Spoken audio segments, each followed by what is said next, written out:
I'm down. They open fire. Step back, get back, get back. Your head, your head. Around the world, journalists are under attack. Oh. Whoa. You heard us yelling that we were media. They don't care. Beaten, silenced,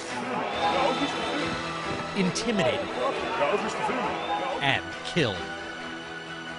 And in a climate where the press is maligned and discredited for holding the powerful to account. They are the fake, disgusting news. 9 out of 10 murders of journalists are never solved. But on the island of Malta, one family took a stand and said enough is enough.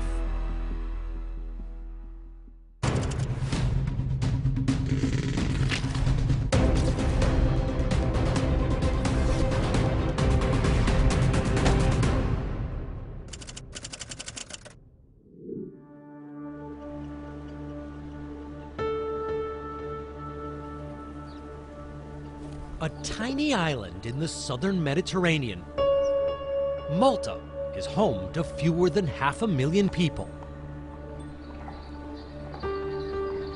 It's quiet and generally safe. Tourists have long been drawn to its warm climate, rich history, and rugged coastline. But Malta has a dark side. With loose banking laws, Malta has been a magnet for organized crime and money laundering. And no one knew this island's seedy and dangerous underbelly better than journalist Daphne Caruana Galizia. So I have to say it is a very corrupt country. For 3 decades, Daphne made it her business to uncover Malta's secrets. Her signature exposés were full of detailed investigations and revealed allegations of corruption by Maltese government officials. Her work earned Daphne many admirers and many enemies. And it eventually cost Daphne her life. Extremely prominent investigative journalist was assassinated. Has been killed in a car bomb attack. The powerful explosive device destroyed her Peugeot 108. Landing in pieces in a nearby field. Malta's best known and most controversial journalist. She was very well known for highlighting corruption in Malta. Investigative reporter had warned of death threats 2 weeks ago. She worried about how this abuse would affect other whistleblowers.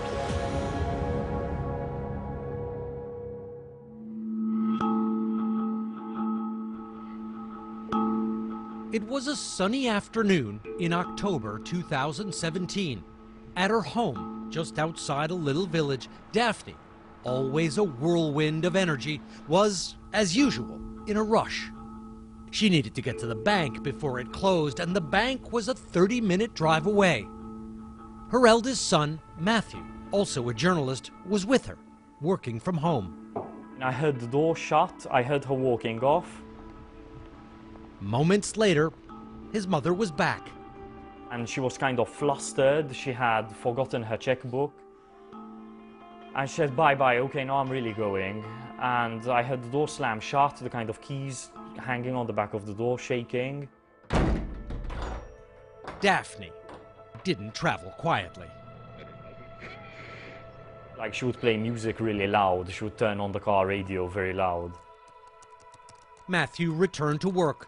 But less than 5 minutes later, he heard a sound that would change his life forever. I just heard the loud, very, very loud explosion. And I just jumped out of my chair. I knew what it was immediately. Matthew ran out of the house, barefoot. Just down the road, he saw it. A hellish scene. His mother's car had been blown up, veering off the road into a nearby field. I saw the column of black smoke and I just ran towards it. The car was completely engulfed in flames, so I couldn't tell what color it was or anything like that.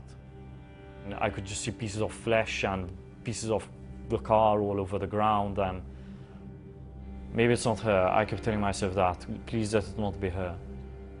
I realized when I saw the number plate of the car that my mother is dead and that she's not coming back. I mean, there was nothing I could do.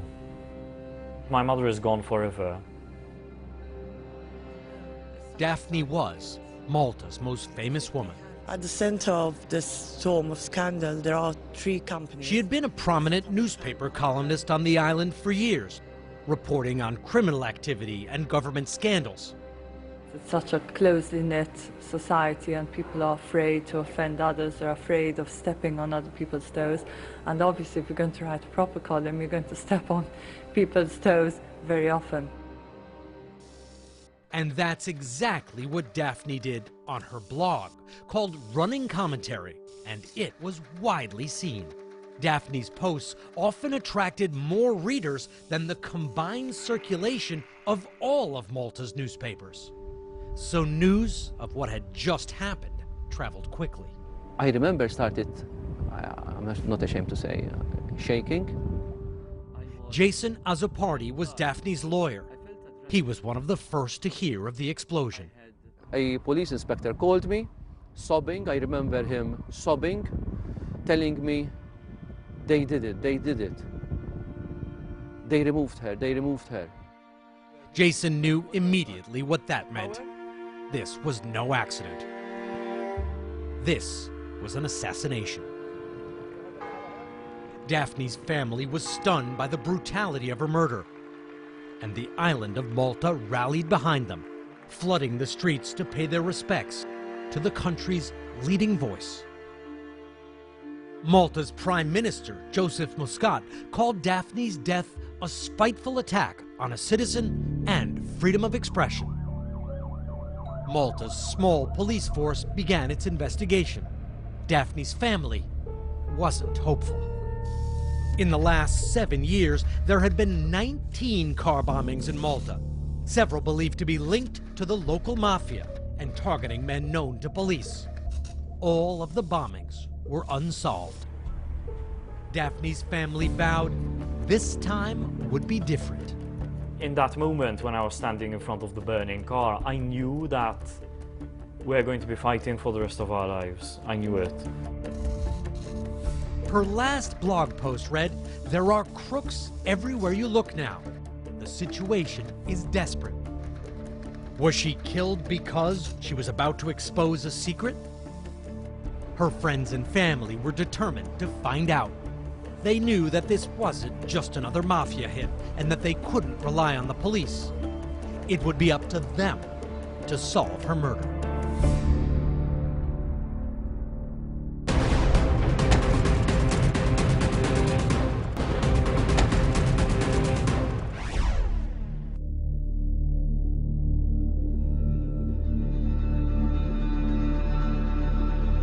On the spot where Daphne's burning and bombed out car finally came to a stop, friends and admirers gathered to honor her memory. Most people know Daphne through her blog, and her writing was very bold. Daphne was fearless. She was unstoppable. Caroline Muscat was one of many Maltese women who looked up to Daphne. When I met her the first time, I was actually very surprised to meet a woman who was rather shy, very, very articulate, very, very strong sense of integrity. There's never any grey for Daphne. There's right and wrong, there's good and evil, there's black and white.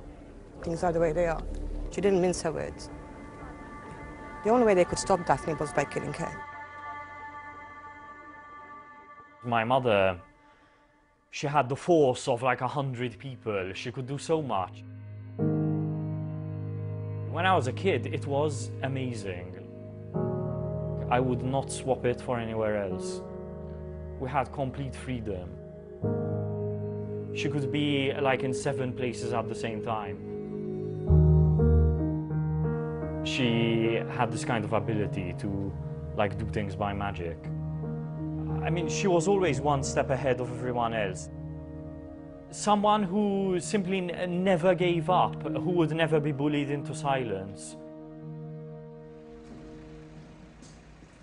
Daphne's specialty was speaking truth to power and naming names among Malta's rich and powerful, especially in government. Daphne was one-woman newsroom, all by herself.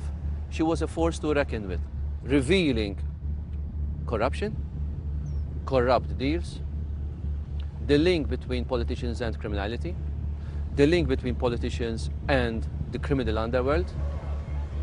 Daphne had one target above all others: Prime Minister Joseph Muscat.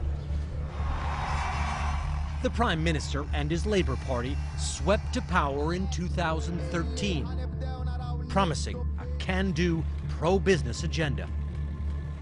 Daphne didn't see it that way. And the day before Muscat was elected, she mocked him and his wife on her blog, critiquing his clothing and calling his wife pushy. 2 hours later, the police were at her door with an arrest warrant, saying she broke Malta's day of reflection, a 24-hour information blackout before the country heads to the polls. I was arrested, I was told, because of an article I published. I have no evidence that I was arrested at the Labour Party's request, but it seems to me the logical conclusion. But it's absolutely appalling in a new member state, in a democratic country in 2013, that the law should seek to control what people say and what they write. She set a very high bar to which and with which other journalists measure their work. She was revealing a lot of abuse and abuse of power. Like the citizenship by investment scheme.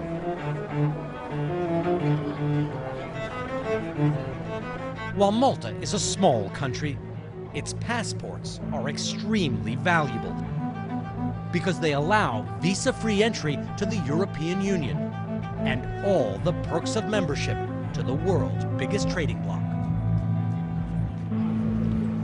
Things took a big turn in this country in 2014 when Malta decided to sell passports. Thank you very much. A few countries do this around the world, but Malta is in the EU, which means the price is high. You have to spend around $1 million. For Daphne, the passport scheme was a symbol of a country that had gone wild for cash. The Malta Individual Investor Program is exclusive in the world. To secure a passport, applicants must invest in Maltese stocks and real estate. Our ambition is always to see Malta reach the top spot as a country of destination for investment. Prime Minister Muscat traveled the world pitching the passport scheme. His close friend and political advisor, Keith Schembri, the man credited with Muscat's landslide election victory, never far from his side. Then they decided to sell passport, which is representative of the complete loss of morality. Manuel Delia is one of Daphne's many protégés. A former political researcher, Manuel switched careers to become an investigative journalist.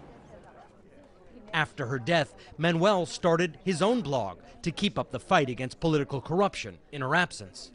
When you take your heritage, you take your country, you take its independence, you take its identity and good name and reputation, and you sell it to anyone, purely on the criterion that they have the money to buy it, it's becoming a kleptocracy and is becoming governed by criminals.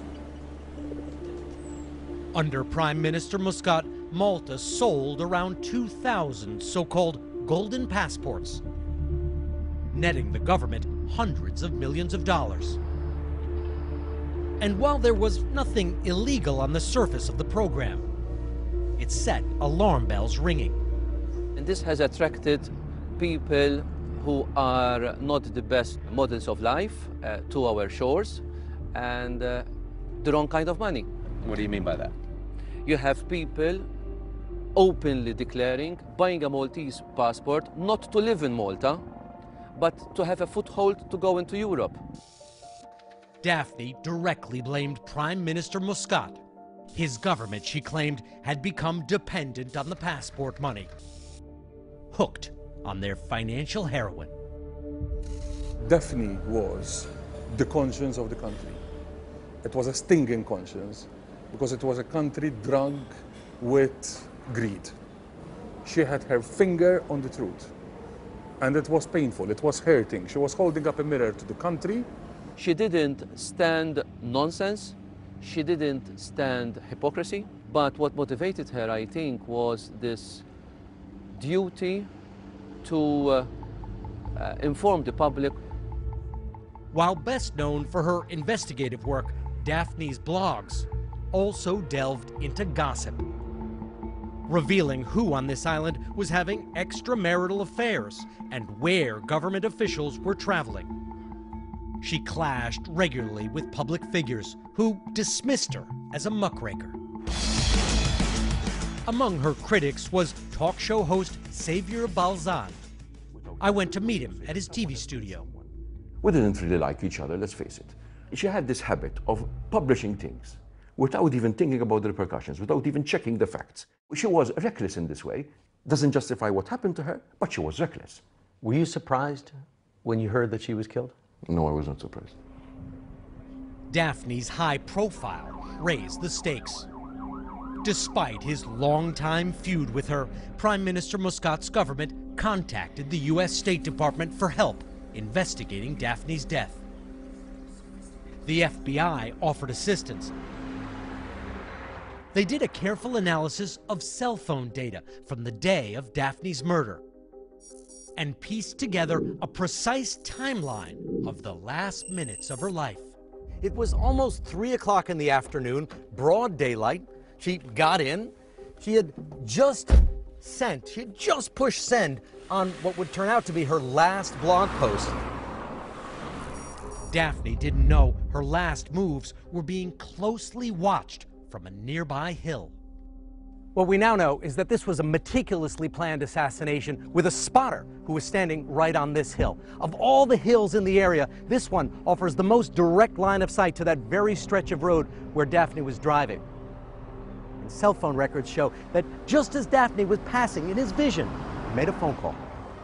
10 miles away, the FBI's analysis showed that a call was answered by a triggerman on a boat just offshore. Floating a safe distance away, the triggerman got the go-ahead from the spotter on the hill. And then he sent a text message to another phone connected to the explosive hidden under the driver's seat of Daphne's car. The text message sent from the boat detonated the bomb.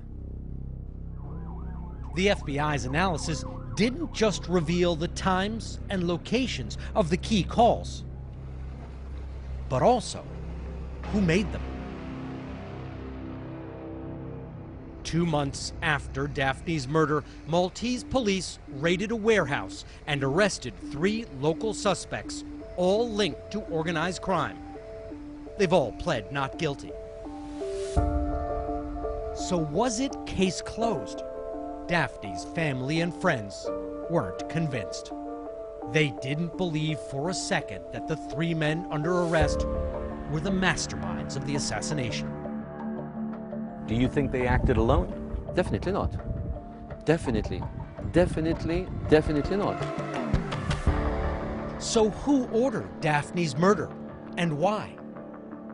The first place you look to find out what killed Daphne would have to be in what she wrote about. What she wrote about threw up a number of clues. One pointing 6,000 miles west of Malta, to Central America's most notorious money laundering oasis.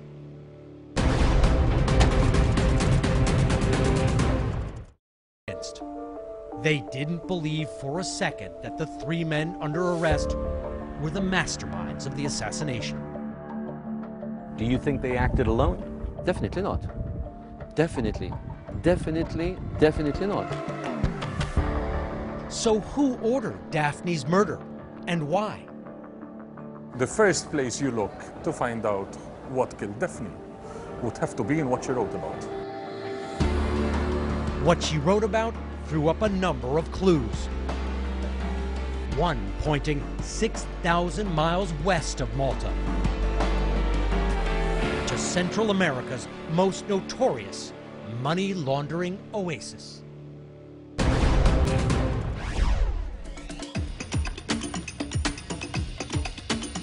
If you have pesos, euros, yen, or rubles, and want to change them for clean dollars, Panama is just about as close to paradise as you can get.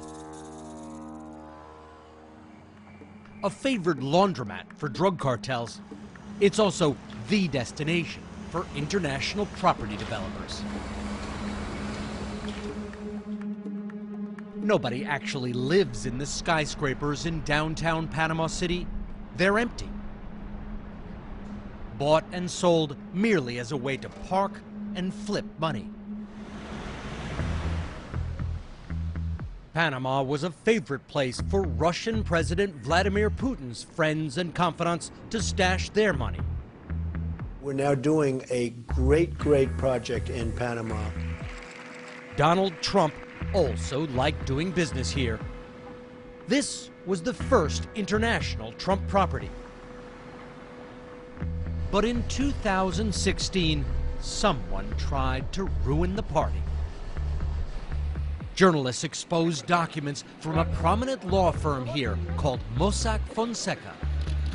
Out of the banking bombshell causing shockwaves around the world. 11.5 million documents from a Panamanian law firm. Into the use of offshore financial centers by the rich and powerful. People blacklisted by the U.S. Tax government. havens, money laundering, arms and drug dealers have now been exposed. The Panama Papers revealed how some of the most powerful people in the world set up shell companies in Panama to hide their wealth. I went to the public records room in Panama City. It was packed with volumes of crumbling ledgers listing thousands of shell companies. So why would someone use a corporation to buy a condo, often to hide the identity of the real buyer? It was a fairly straightforward process. Investors hired Mossack Fonseca to create the untraceable shell companies, some of which then bought real estate. Once the cash was converted into condominiums, it was clean. The Panama Papers blew the lid off the scheme, revealing who'd been hiding money here. A who's who of international movers and shakers. And some of the big names were prominent figures in Maltese politics. Back on the island, Daphne Caruana Galizia immediately recognized the importance of the Panama Papers and started digging. Combing through the papers, Daphne identified two companies registered in Panama named Kernville and Tilgate. They were owned by Prime Minister Joseph Muscat's close friend and Chief of Staff, Keith Schembri, and Malta's Energy Minister, Konrad Mitzi. Excited about what she'd found, Daphne shared her reporting in a radio interview. They expected never to be discovered, but they were discovered. And the whole thing erupted into a political controversy in Malta. However, the Prime Minister is backing both his Chief of Staff and his Health and Energy Minister.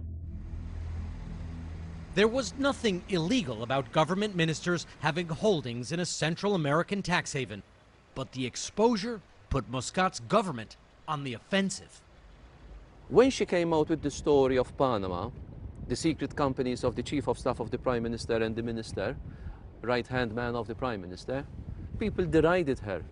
The government mocked her, ridiculed her, demonized her. For Daphne, attacks on her character came with the territory. When you look at my story, it's a classic case of scapegoating on a nationwide scale. And sometimes it was more than just insults. Daphne's house was burnt down, the dogs were killed. She faced threats and harassment for most of her adult life. They killed their dogs? Yes, they slit their throat, yes. As what, an intimidation campaign? Yes, it was one of many times that Daphne got hit. It was a kind of a sense of bullying, a warning.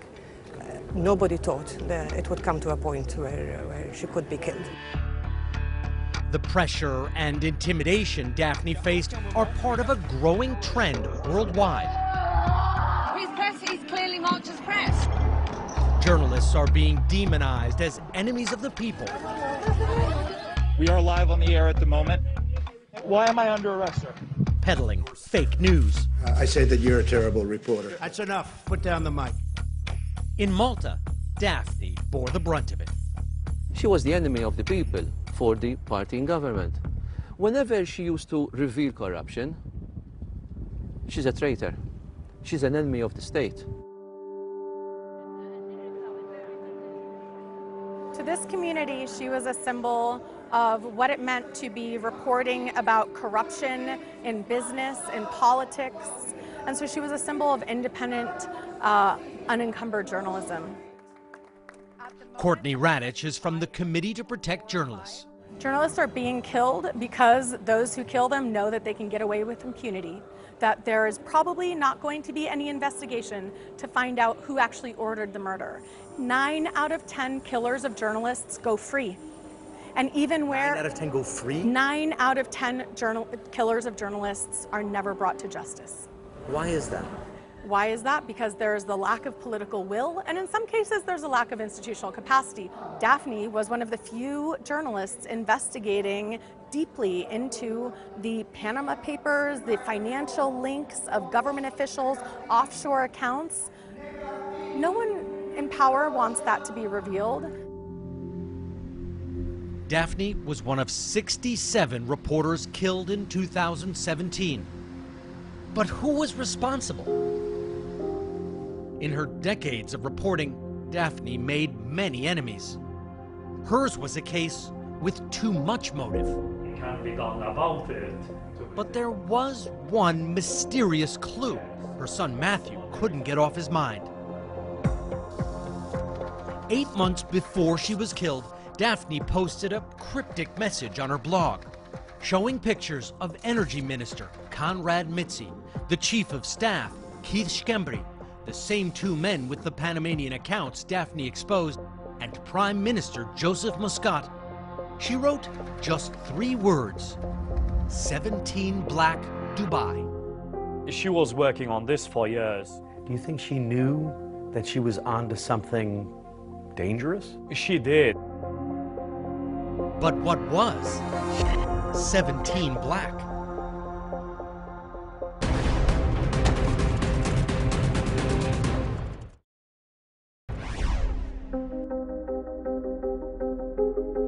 Daphne was fearless. The stories she wrote were dangerous, and ones meant to stay hidden. But she was on a mission to expose the shady side of Malta. And her murder had this small island nation on edge.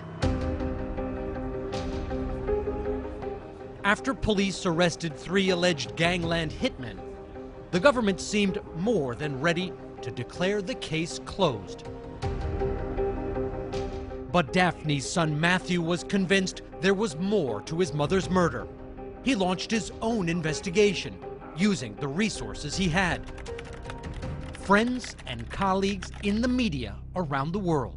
We coordinated the work of 45 journalists. A consortium of journalists united to continue Daphne's work and solve her murder. They called themselves the Daphne Project. The project soon became Matthew's full-time job and obsession. 45 journalists worked on the Daphne project. They spent months working on it. Even 2 years later, some of that group are still working full-time on it. I've been working on it full-time since my mom's murder. It's tens of thousands of hours. But we are like the investigators of last resort, filling in the gaps that they left behind in the same way that my mom did. That's not how it should be. The first order of business was following the clue Daphne left just months before she was killed. That mysterious post, 17 Black Dubai, below the photographs of the Energy Minister, Conrad Mitzi, and the Prime Minister's Chief of Staff, Keith Schembri. Both men had offshore accounts in Panama And both men were connected to a controversial government contract to build a $517 million gas-fired power plant that supplied Malta with electricity. Daphne had been skeptical of the agreement, writing, "The deal makes so little sense for Malta and for those who live here that we have to ask why Konrad Mizzi, Joseph Muscat, and Keith Schembri negotiated it, struck it, and signed off on it." Also strange, she thought, the man awarded the lucrative deal was a Maltese tycoon named Jorgen Fenech, who had no experience in the energy sector. He bragged. He was a show-off. He was born into unbelievable money. The son and heir to a wealthy business family, Fenech had put together casino and real estate deals, as well as the construction of new hotel complexes. And he liked to flash his cash, down to his 85-foot, $6 million yacht. He needed to show his family that he had access and he could close deal, although he was young. That he had a way of making money for his family. And he did. Fenech had ambitions to expand his family's firm.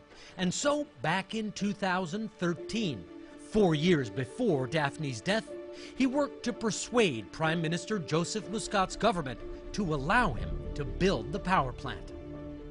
Critics, like Daphne, say it was a very sweet deal. The government would buy energy from them at a fixed price, even if the government doesn't use it. This was a no-risk deal for Jorgen Fenech and his partners, because they know what they will be charging and what they will be cashing from this deal 15 years from now. While Fenech was of interest to Daphne, he was not a regular target of her blog and didn't appear to be a strong suspect in her murder. Reporters with the Daphne Project thought others in Malta, those who Daphne frequently posted about, might have a more personal interest in wanting her dead. Their suspicions initially fell on Joseph Muscat's close confidant, the economy minister, Chris Cardona. She reports he's in a brothel having sex with his secretary and a prostitute in Germany. Chris Cardona. Chris Cardona. It was a story, and she published it. What was his reaction? Did he deny it? Complete denial. More than that, the minister sued her for libel, one of 42 lawsuits against Daphne at the time of her death. Chris Cardona denied the brothel allegations and a request for an interview. So back in the fall of 2018, we approached him outside of Parliament. Sir, is the government doing enough to look into Daphne's murder? No answer. Cardona has denied any role in Daphne's murder and has not been charged. But in June this year, under growing pressure, he resigned as deputy leader of the Labour Party. But Daphne's murder was no closer to being solved. The authorities were stonewalling at every turn. The Daphne Project's reporters were grasping at straws. Until a breakthrough. Part of the United Arab Emirates, Dubai is the banking center of the Middle East. It is a city that runs on money. Vegas without the gambling. One of the journalists investigating Daphne's murder confirmed her blog post. 17 Black Dubai was in fact a company registered in the United Arab Emirates. And an email from the leaked Panama Papers showed the company was set up to deliver as much as $2 million to the Panamanian accounts of Malta's energy minister, Konrad Mizzi, and the Prime Minister's Chief of Staff, Keith Schembri. The same two men photographed on Daphne's cryptic post before her death. And what's more, 17 Black was owned by the businessman behind Malta's controversial power plant, Jorgen Fenech. The pieces of the puzzle finally seem to be coming together. A power plant awarded to a rising tycoon, two Panamanian accounts belonging to Schembri and Mizzi that without the Panama Papers would have been impossible to trace. And a Dubai company owned by that same tycoon, Jorgen Fenech, set up to pay millions into those Panamanian accounts. But was it enough to kill for? They must have gotten nervous. That my mother knew about that company, they must have panicked. They said, crap, she's closing the circle. And she's going to link the two things. Mitzi denied any knowledge of 17 Black. Schembri confessed he knew it was owned by Fenech, but said he never received a penny. But public opinion in Malta was starting to turn. Protesters demanded that the government resign. Comrade Mitzi, keep Schembri, 17 Black, Jorgen Fenech. But the truth will out, because the truth is out, and you have been exposed. Despite the protests and the public embarrassment, Prime Minister Muscat stood by his right-hand man. And you still have full faith in him? I said yes. It just went on and on and on and on. All with the protection of Joseph Muscat. Joseph Muscat had many opportunities to fire Keith Schembri based on the evidence that we're putting into the public domain. He didn't do it. He never did it. It looked like a stalemate. But then, in the fall of 2019, came an unexpected twist. A taxi driver was arrested in an unrelated money laundering case. And the alleged small-time crook started to sing. What he had to say shook Malta to its core.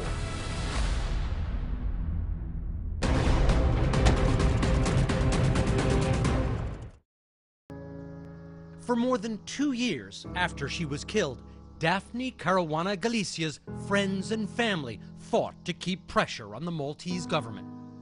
They turned a war memorial in Malta's capital, Valletta, into an unofficial shrine to the slain journalist. And Matthew and his team of journalists pressed on with their investigation. The closest feeling I can imagine to this is, imagine one day your child disappears, you are not going to rest until you find them. It's just this drive that you have within you to solve this problem.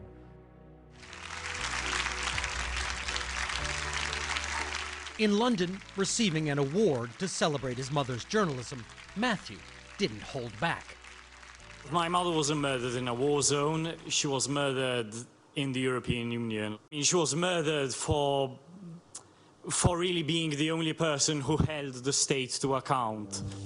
Daphne's case became an international symbol of a journalist killed for her work. Corruption, money laundering, millions and millions and millions of dollars. The story of the Panama Papers she helped expose, finding its way onto the big screen in a Hollywood movie starring Meryl Streep. Daphne Caruana Galizia, Maltese journalist, was blown up in her car in front of her home. People die still to get the word out. The publicity made the case hard to ignore.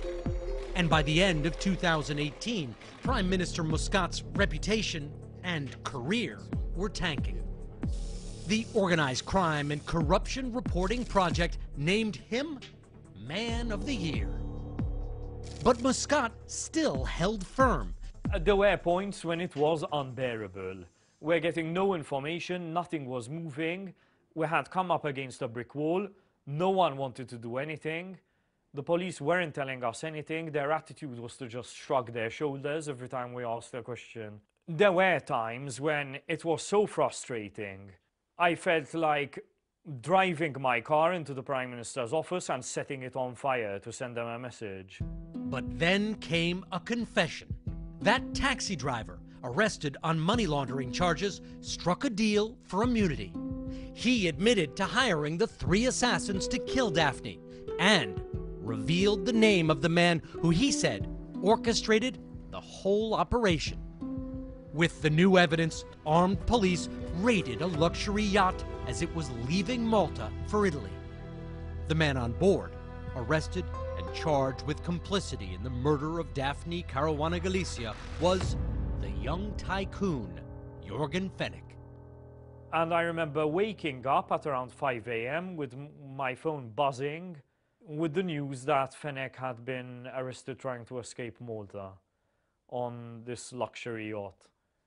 And I thought, my God, that's it. Like, we got him. We got the guy. We forced him to make this move.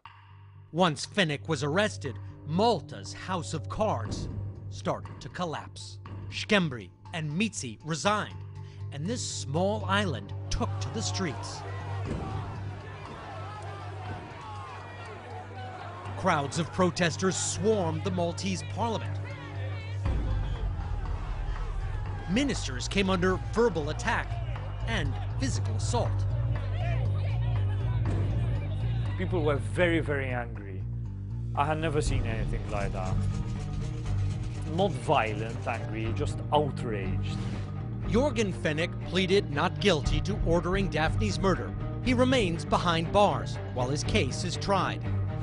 And Fenech made a damning allegation to police that the Prime Minister's right-hand man, the Chief of Staff, Keith Szkembry, was the true mastermind of the murder.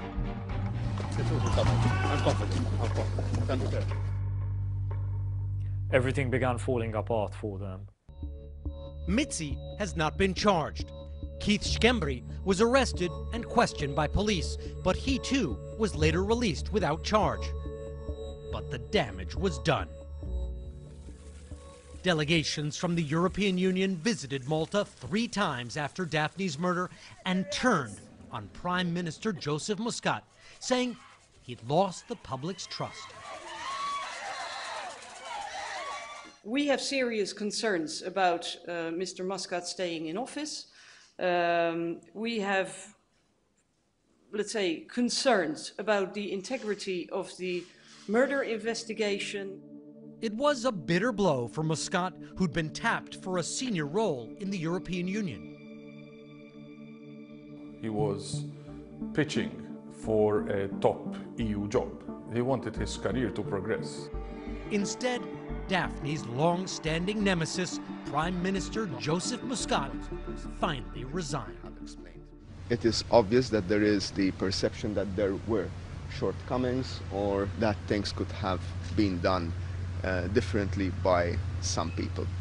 And I need to show the responsibility for that. Al potere, mhux il-prinċipji. When they saw Jorgen Fenech being arrested, that shook the unassailable foundations of the power of Joseph Muscat. It made his position untenable, not because the truth was out. Were it not for protests in the streets, Joseph Muscat would not have resigned. I really hope that we can encourage people to fight, even when the worst injustice has happened. You're not going to accomplish anything by sitting at home being sad. Just, unfortunately, you have to stop crying, get up on your feet and fight back.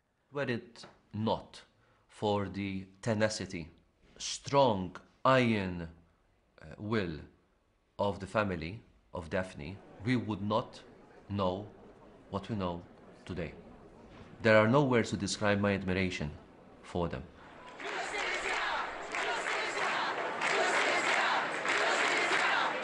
In life, Daphne had been a thorn in the side of the Maltese Prime Minister.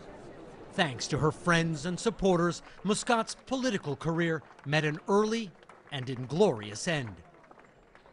The politician felled by a journalist from beyond the grave. Journalism brought down Joseph Muscat. Daphne Caruana Galizia did that until the day she was killed, and then her work was continued by others. We cannot bring my mother back. To make sure that she didn't die in vain, we can do a couple of things. The first is justice for her murder, justice for her investigations, and also learning lessons from what happened, making sure it doesn't happen again in Malta and elsewhere. I believe in the power of journalism, and I'm proud of what my mom did. My mom simply died doing what she thought had to be done, and what I think also had to be done. If I were in her position, I would do the same thing. Daphne Caruana Galizia is a symbol to this island. She stood up to the powerful, exposed their secrets, And this time, the truth won.